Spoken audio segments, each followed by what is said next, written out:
Welcome to What to Watch Wednesdays, hosted by someone's favorite film buff, Nathaniel.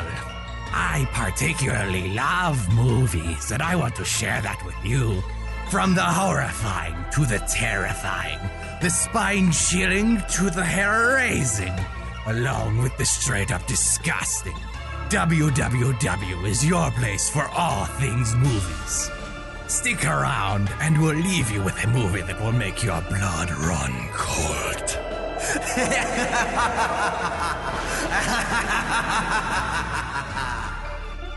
88.1 The Burg, your movie central. Welcome to What to Watch Wednesdays. My name is Nathan, the host of What to Watch Wednesdays, the show where we talk about 3 movies all in the same night. And for tonight's episode, in order to keep up with the theme of talking about horror movies for the entirety of the month of October, tonight we're talking about horror movies. Here's the catch. You've never heard of these horror movies before. These are not movies that every single person who claims to be a fan of horror has heard about. Of course, quite a few people have heard about them if you look online, but I've never heard anybody in my vicinity ever talk about these movies even once. So that's interesting, right? Well, you may be asking, what movies are we talking about here, Nathan? Can you clear this up? Because the suspense is now getting to me. Don't worry. Let's go over the 3 movies on our watch list tonight, and then I'm going to give some disclaimers. We are going to be talking about the Maniac Cop trilogy of movies, starting off with Maniac Cop from 1988, followed up by Maniac Cop 2 from 1990, and closing out with Maniac Cop 3. Badge of Silence from 1992. Now, does that confirm that you've never heard of these movies before? Yes, it does. I think that's very likely. That's a very high possibility at this stage. So let's get a couple things straight, okay? Next week is Halloween. This week, I'm an incredibly busy college student, and I will also be busy next week because it is the week of Halloween. And it's almost the end of October, it's near midterms, and quite honestly, I'm feeling a little crazy tonight, and I wanted to get crazy. So I decided to give myself a freebie. A frisbee, as I like to call it. No, a freebie. It's a freebie episode where I just kind of go in on movies I've never heard of before, not a lot of other people have heard of before, and just kind of see what happens, kind of hedge my bets, gamble it all away, and the return on investment for these movies was certainly interesting. So here's one big disclaimer right off the bat. There are going to be spoilers tonight for all 3 of these movies. I don't think anybody's going to care, but I think I should mention that before we get started. I will also say that we have a goal for tonight. Because these movies are called Maniac Cop, we're going to see if I end up being an actual maniac by the end of this broadcast. Spoiler alert, it's highly likely, but we're not going to spoil it just yet. We're going to go to music break first, and when we come back, we will jump into the first Maniac Cop. Stick around. 88.1 The Burg, your movie central. Welcome back to What to Watch Wednesdays. And for our first movie on the watch list tonight, we will be taking a look at Maniac Cop from 1988, available to watch now on Amazon and Tubi. For the basic plot summary of Maniac Cop, we follow some person who decides to dress up as a police officer and go around the streets of New York City offing innocent civilians. You know that classic slasher movie Halloween from 1978? It's basically that, but if Michael Myers decided to wear a police outfit, and then it has a really bad twist near the end of the movie, but we're not going to get into that just yet. We're gonna confront some pretty basic stuff first. Okay, so first of all, that was probably the worst plot summary I've ever done on What to Watch Wednesdays, but I didn't exactly care enough to give it a very good plot summary. So that should kind of speak volumes to the quality of the movie that we're gonna be looking at, okay? Cool, we understand that part. Now, let's understand the overall feeling I got while watching the movie Maniac Cop from 1988. Maniac Cop from 1988 was like a fever dream that I told myself, I'm going to forget this tomorrow morning. I'm not going to remember half of this movie, and I'm going to forget it once the next week starts. It's just going to leave my brain. And then 8 years later, I'm going to be sitting around in my house or in my room or wherever I'm sitting in 8 years from now, from this exact point in time, this exact week in October, I'm going to just be sitting around and I'm going to go to myself, hey, didn't I watch a movie called Maniac Cop 8 years ago when I was in college? Yes, I did. It was a movie that I watched. And that'll be the end of it. That'll be the impact this movie has on my life. This is the first movie we're taking a look at. And you know what? I'd still half recommend this. Okay? That's the kind of episode you're in for tonight. Let's confront some of the basic technical aspects of Maniac Cop to really understand why on earth I would recommend a fever dream that you're going to forget for the next 8 years.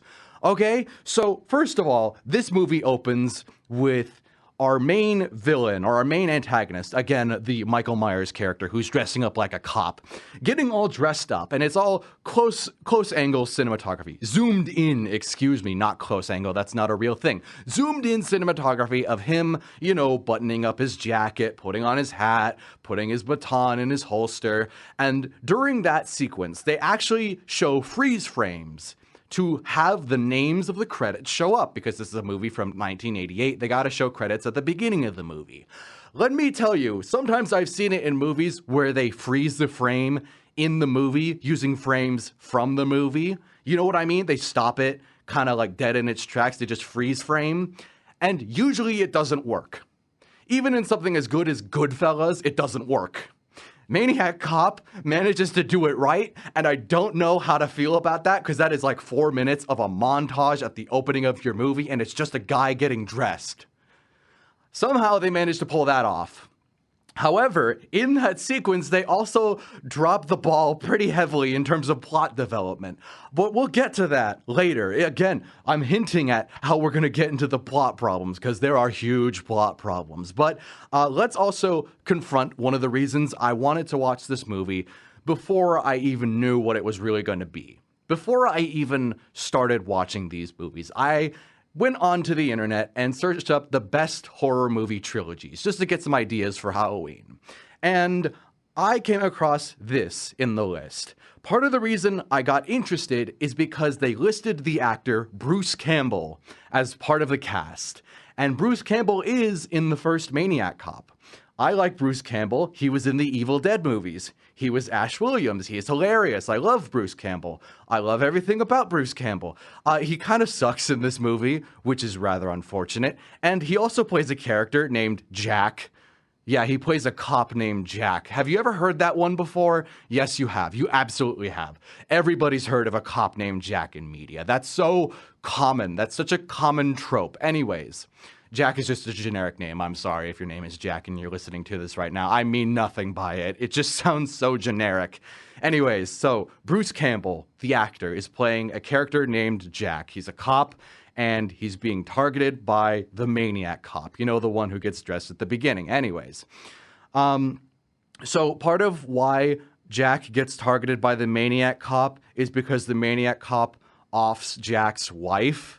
But he does that after Jack's wife storms out of a motel room when she catches him cheating on his wife with a coworker.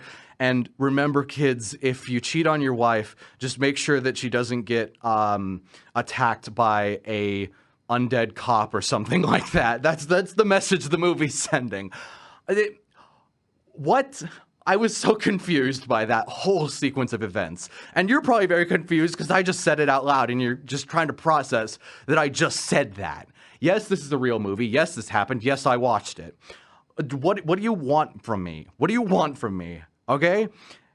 You also need to understand why I watched this movie. Not just because it had Bruce Campbell. Part of the reason I watched this from the beginning was because it was a cop movie and it was a semi-unknown slasher movie to me. I didn't know what to expect going in, so I went into it and I ended up kind of enjoying it. Of course, there are parts where it's confusing, there's parts where it's weird. It's kind of like, how did you manage to pull this off correctly, but you're fumbling the ball over here? What's going on in your brain when you're making a movie like this? Is this a classic? Is this an underrated gem? No, it's not really an underrated gem, but I at least didn't feel like I wasted my time because I got to see Bruce Campbell. So that made it worth it. but he was also playing a unfortunate person, so like that also didn't make it worth it. It's kind of like a sneeze you can't let go of, and you're really waiting for the sneeze to drop, and you're just kind of like, is this gonna be worth it or not? And it usually doesn't end up being worth it, but you eventually do sneeze. That's even better than the fever dream analogy. Wow, I just came up with that on the fly. It's been a crazy week. Just forgive me. I'm going to talk about this for maybe one more minute, and then we're going to move on, okay? So, here's the biggest issue with Maniac Cop, and this is a spoiler. However, I do not care. If you're interested in watching this movie, you will not care either, because it is such a huge issue with the movie that you're going to notice it either way, so might as well tell you. Maniac Cop, at the beginning of the movie, shows our Maniac Cop, the antagonist of the movie, getting dressed. And it shows him put a pin on his shirt that reads Cordell. That is because the Maniac Cop is, in fact, a police officer who was supposedly murdered when he was put in prison for doing something or another. I'm not going to get into that part of it, but Matthew Cordell was a cop, and now he is presumably back from the dead as the Maniac Cop. So we learned that his name is Matthew Cordell 50 minutes into this, like, hour and a half long movie. I nearly said 4 hours. Can you imagine? No. Hour and a half long movie. We learned that his name is Matthew Cordell 50 minutes in. When the main character mentions, hey, do you remember Matthew Cordell? He was a living legend. Whoa, we're very far into this movie now. And you're now bringing up the possible suspect that is the Maniac Cop who has been on a rampage this entire dang movie 50 minutes in. That's not a twist. That's not a twist. That's not a twist. First of all, we knew his last name was Cordell because it was on the pin. Second of all, you're trying to build it up like Jack could have possibly been the killer the entire time. We knew his name was Cordell, and Jack's name is not Cordell.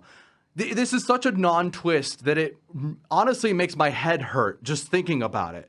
And keep in mind, I still would recommend this movie. So it was doing something right. It was probably the music and the cinematography. But, like, what? I need to break down this script at some point. I need to break it down and understand how on earth they messed it up this badly. That is ridiculous.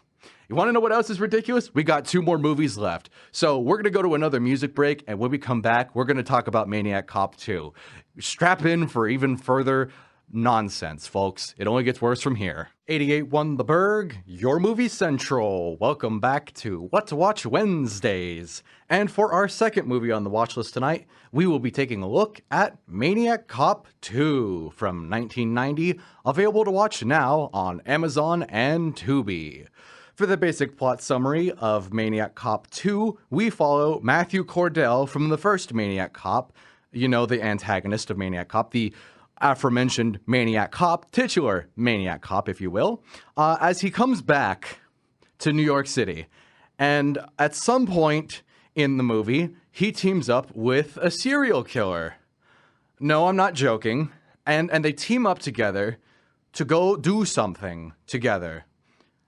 That's what the plot summary online said, and my initial reaction to that plot summary is probably what your initial reaction to that plot summary is, which is the following question.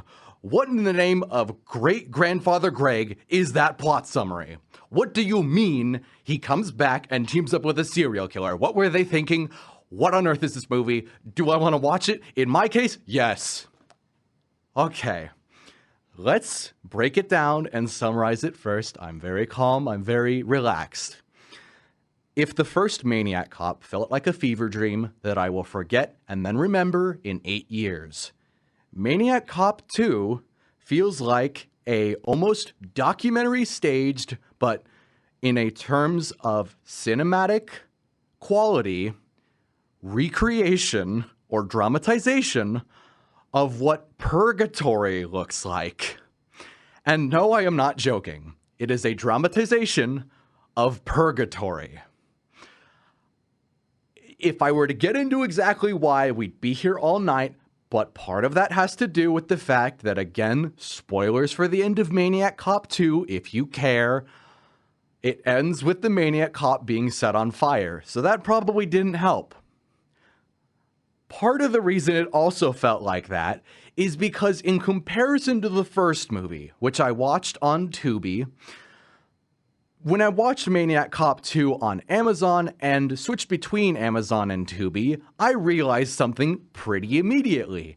Hey, the picture quality is significantly worse. The audio quality is significantly worse. This feels like it was copied off a VHS tape from the 90s and spat out onto streaming services. I am actually surprised by this in our age of movies being restored and brought back to life by labels like Criterion and Arrow Video. I am surprised that nobody has gone out of their way to restore a movie like Maniac Cop, or Maniac Cop 2 for that matter. Because, spoiler alert, Maniac Cop 2 is somehow better than the first Maniac Cop. And I don't know how that happened. I really don't know how that happened, and I don't know how the technical glitch happened. I don't know how anything happens anymore. My brain refused to comprehend it, and when I was writing notes for this section of the review, my brain gave out halfway through and was like, what was I going to say? I don't even remember anymore, but I was at least able to remember the first half of that, and we're not done with the first half. So let's confront something else about Maniac Cop 2 that heavily surprised me. Because it is better than the first one, you'd think, well, does that mean the story's better? Weirdly, yes. Does that mean that there's some character progression? Weirdly, no. See, here's what happens.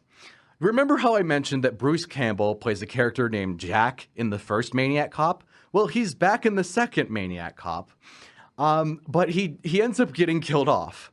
And that's unfortunate because he was kind of the main character by the end of the first Maniac Cop. Because they kill off the main character in the first Maniac Cop as well. I'm noticing a theme here. Are you noticing a theme? Anyways, they also end up killing off the coworker of his that he was, dating when he already had a wife, right? Her name was Teresa, by the way. And they kill her off, too, about halfway through the movie. Again, spoilers, but do you really care? No. So they killed off the two main characters from the first movie by the time the second movie reaches its halfway point. And you'd think that would be a sign that it's not as good as the first movie. Weirdly enough, no. Somehow they managed to replace both Jack and Teresa with better characters, that being Lieutenant Sean McKinney and Susan Riley. One of them is a lieutenant who wears a fedora and is hard-boiled and acts like a noir detective. That's Sean McKinney, and he's actually better than Bruce Campbell somehow. I don't know what universe we're living in anymore that somebody can be better than Bruce Campbell, but it happened, and we're just gonna have to live with it. And then alongside that, we have Susan Riley. I almost said Susan Ripley. Susan Riley. Susan Riley is better than Teresa. Teresa was just hysterical, and I don't think her actress was all that talented, although I don't think the director was doing a good job either. It was just kind of a bad combination. Susan Riley was actually competent, and she was a police psychiatrist who eventually becomes a better police officer in the field. That's an interesting character arc. There's an interesting dynamic there.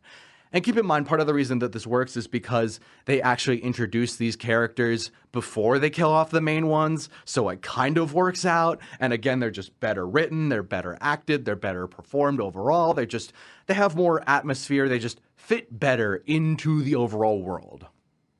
Right? I hope you're comprehending what I'm saying right now, because this is where I stop being comprehensible. I will mention right now that I was not expecting to be drawn into the dynamic between the serial killer and Matthew Cordell. You know, one of them is a potentially undead maniac cop who's dressed like a cop and is going around offing innocent civilians, and one of them is a serial killer. So they're not really all that different in personality types, but the difference is that Matthew Cordell does not talk, rarely ever, and the serial killer does not shut up. I didn't expect the dynamic there to be all that interesting. And I was proven wrong in like 2 lines during one specific scene. Again, I don't know what's real anymore, and I don't know how they did that.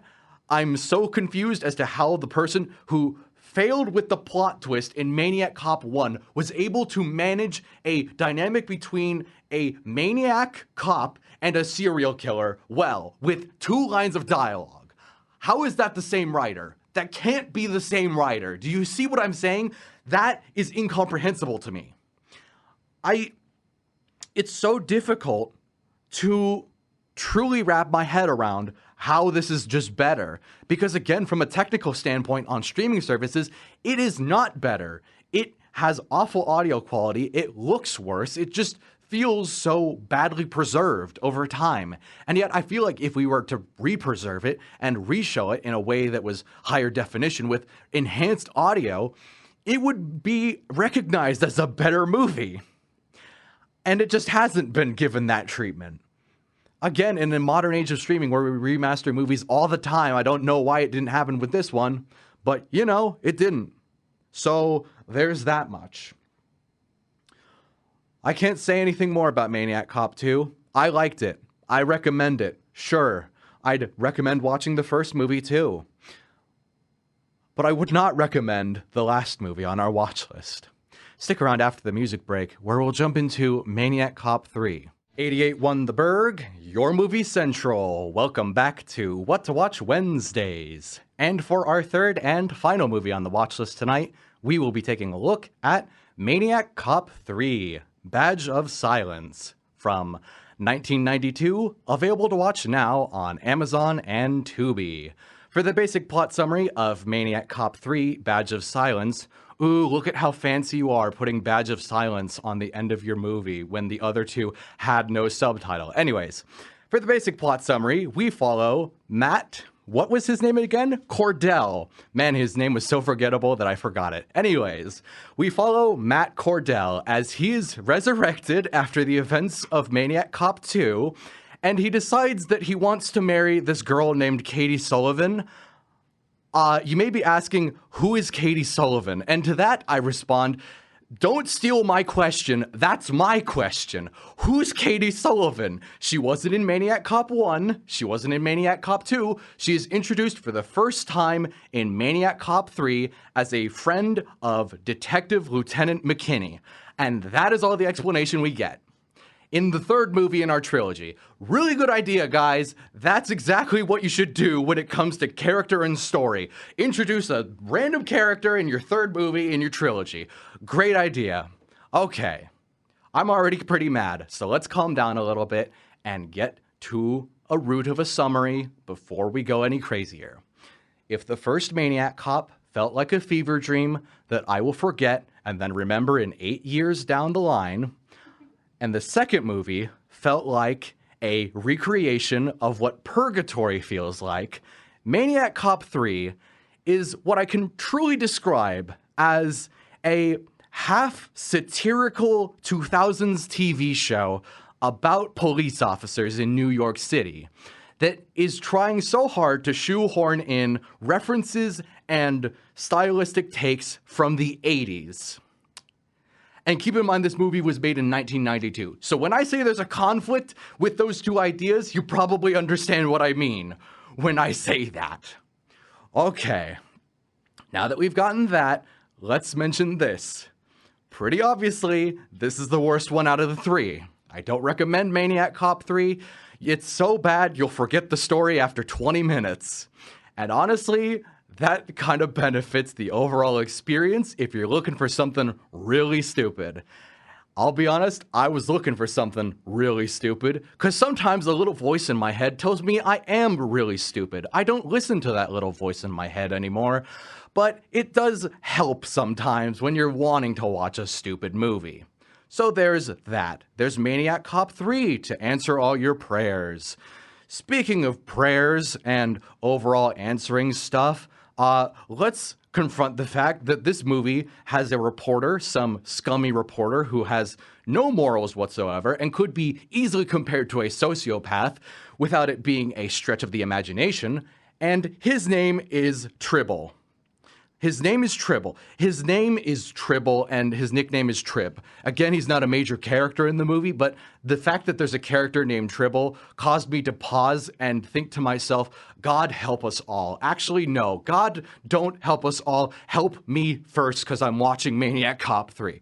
That's like the least of this movie's problems. Again, from a story perspective, you forget it 20 minutes in, and new character, cool. But I'm still pointing out the fact that there's Tribble. You know what else I'm going to point out? Just because it's a nitpick and I think it's really funny. When I was watching this movie on Amazon, you know, it's a rated R movie from 1992. There's bound to be swear words in it. Whoever was doing the subtitling censored the swear words. They put like little dashes in the subtitles to like block out the swears. That's just really funny to me. It's not like the movie itself was providing any entertainment outside of that. And that's the first time I've ever seen that be done. So, I mean, there's that at least. Maniac Cop 3, they censored the subtitles. Wow, look at that. You know what really actually aggravates me now that I'm really thinking about it?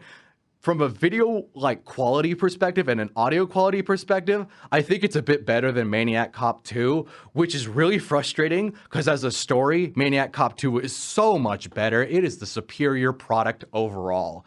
And somehow they managed to spend the budget better on the third movie, where again, Cordell, who is back from the dead, wants to marry some random girl.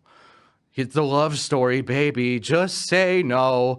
Please say no. Anyways, let's break down one of the things I just said, which was Cordell being back from the dead. One thing I didn't mention with the first movie or with the second movie, but I'm going to bring up now with the third movie, is the fact that these movies struggle to understand how to communicate to the audience that Cordell is dead or not dead or undead or a zombie or a ghost or some possessed spirit. They drop the ball pretty heavily in all aspects except for the first movie. And even then it's kind of stupid. So the first movie, they show Cordell being attacked and offed in prison, and people think he's dead.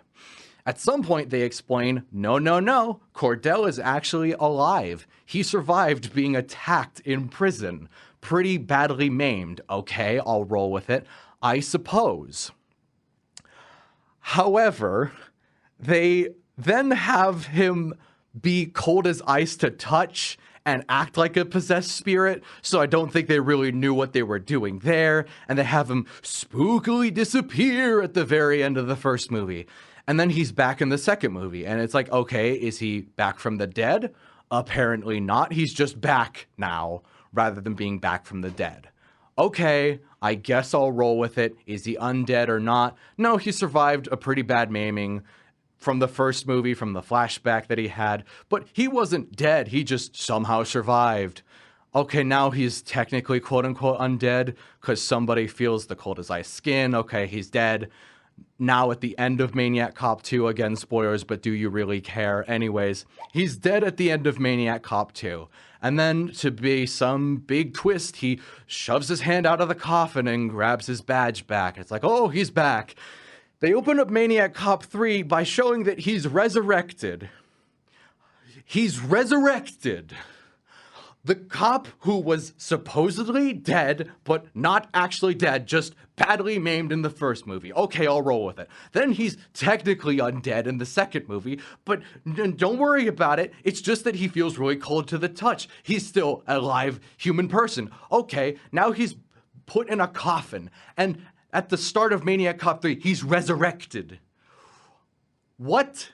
What do you mean? Is he back to a real living person, or is he a spirit now? Is he a zombie? Is he like a reanimated corpse? What's the difference? What's the rules? What's the logic? What's the understanding? What's the lore to the Maniac Cop franchise?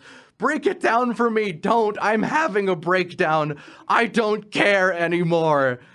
These movies were fine for the first two, and I'd recommend them, but the third movie, absolutely not. Do not waste your time. Anyways, Thank you all for listening into What to Watch Wednesdays tonight. I will be back, next Wednesday from 8 to 9 p.m. for another episode of What to Watch Wednesdays. I will also be on this Saturday from 8 to 10 p.m. for What to Watch Weekends. If you want to tune into that, it'll still be here on 88.1 The Burg. If you want to follow along with either show, check out at What to Watch Wednesdays, all one word, no caps, no spaces, on both Instagram and YouTube. And again, I'll be back next Wednesday telling you all what to watch.